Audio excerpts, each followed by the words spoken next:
শান্তি। মুৰলীৰ তাৰিখ 7 জুলাই 2025। মৰমৰ সন্তানসকল, তোমালোক অতি মাৰ্জিত বিদ্যাৰ্থী। তোমালোক পিতা, শিক্ষক আৰু সৎগুৰুৰ স্মৃতিত থাকিব লাগে, অলৌকিক সেৱা কৰিব লাগে। প্ৰশ্ন: যিসকলে নিজে নিজক বেহদৰ ভূমিকা পালন কৰোতা বুলি বুজি চলে, তেওঁলোকৰ লক্ষণ শুনোৱা। উত্তৰ: তেওঁলোকৰ বুদ্ধিত কোনো সূক্ষ্ম বা স্থূল দেহধাৰীৰ স্মৃতি নাথাকিব। তেওঁলোকে এজন পিতাক আৰু শান্তিধাম ঘৰক স্মৰণ কৰি থাকিব, কিয়নো মহিমা এজনৰে। যেনেকৈ পিতাই গোটেই জগতৰ সেৱা কৰে, পতিতক পাৱন কৰি তোলে, তেনেকৈ সন্তানসকলো পিতাৰ সমান সেৱাধাৰী হৈ যায়। ধাৰণাৰ বাবে মুখ্য সাৰ: 1 নম্বৰ, সদায় ধ্যান থাকিব লাগে যে মোৰ কোনো চলন দেহ অভিমানযুক্ত যাতে নহয়। অতি সাধাৰণ হৈ থাকিব লাগে। কোনো বস্তুৰ প্ৰতি মমত্ব ৰাখিব নালাগে। কুসংগৰ পৰা নিজকে সাৱধানে ৰাখিব লাগে। 2 নম্বৰ, স্মৃতিত থকাৰ পৰিশ্ৰমেৰে সকলো কৰ্মবন্ধন ছিঙি কৰ্মাতীত হ'ব লাগে। অতি কমেও 8 ঘণ্টা আত্ম-অভিমানী হৈ ঈশ্বৰৰ সঁচা সহায়কাৰী হ'ব লাগে।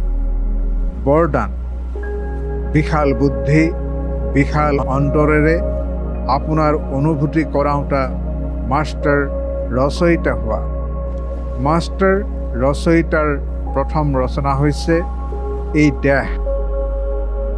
যিসকলে এই দেহৰ মালিকবোধত সম্পূৰ্ণ সফলতা প্ৰাপ্ত কৰি লয়, তেওঁলোকে নিজৰ স্নেহ বা সম্পৰ্কৰ দ্বাৰা সকলোকে আপোনতাৰ অনুভৱ কৰায়।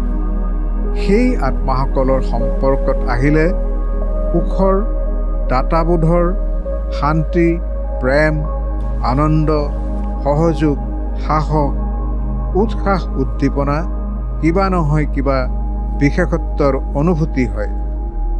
তেওঁলোককেই বিশাল বুদ্ধিৰ, বিশাল অন্তৰৰ বুলি কোৱা হয়।